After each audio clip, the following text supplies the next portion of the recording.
Hola, and welcome to another adventure on High Plains Passport. Sometimes we come across a place that is completely new in every aspect, but there is something about the place that feels neighborly, even though there's not a single familiar face for many, many miles. People still smile as if they know your name.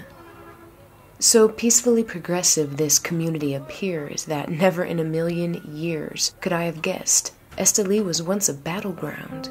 Only a little over 30 years ago, a civil war was fought on these very streets, a very bloody civil war that plagued this country for over a decade. In 1990, the situation turned slightly and Esteli somehow found the inspiration to rebuild itself. Kind of like a phoenix. No, exactly like a phoenix rising from the ashes. It was not only the city that suffered from this civil unrest, but the surrounding territory. Many professions and means of livelihood were seriously challenged. For example, the production of tobacco. Before the war, tobacco plantations were well established around Esteli. Nicaragua was working its way up the charts for world-class cigars. When most people think of cigars, they typically think Cuba. And it was actually Cuba that properly introduced and supported the growth of Nicaraguan tobacco. You see, the exodus in 1959 caused many Cuban cigar makers to seek success in the land near Esteli. Not only were the cigar producers Cuban, but so were the seeds. This sisterhood of ancestry allowed Nicaraguan tobacco to be comparable to Cuban cigars, which drastically increased the demand. This country estimates over $5 million in annual income from cigar exports. I have found my way through the front gates of one of the many cigar factories in this northwestern region of Nicaragua.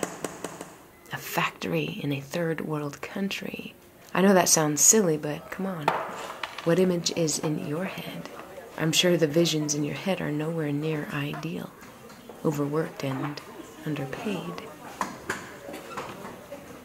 I stand before a man of many more years than I, working like a machine. His hands work in a team like everything is timed. First this and then that, followed by a push and a pull. Even scheduled into his routine were intervals of flicking the fiery end of a cigar, dangling between his lips. Each person here will make anywhere between 300 to 500 cigars in a day. They're really good at what they do. Efficient. And there is this sense of pride. They are working. They are providing. They are evading poverty. What I may see as dim, another may see as bright.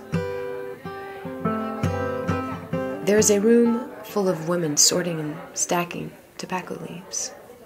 I learn about the many stages of cigar manufacturing: drying, spraying, shredding, smoking.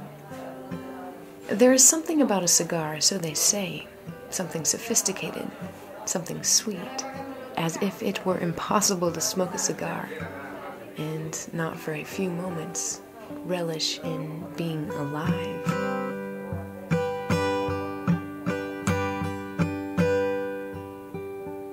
I'm sorry for what this city, Esteli, has experienced, but I'm really happy for what it has become.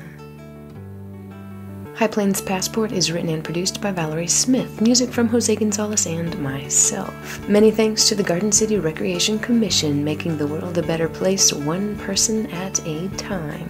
Visit hppr.org for a visual documentary of today's show, where you can also sign up for podcasts.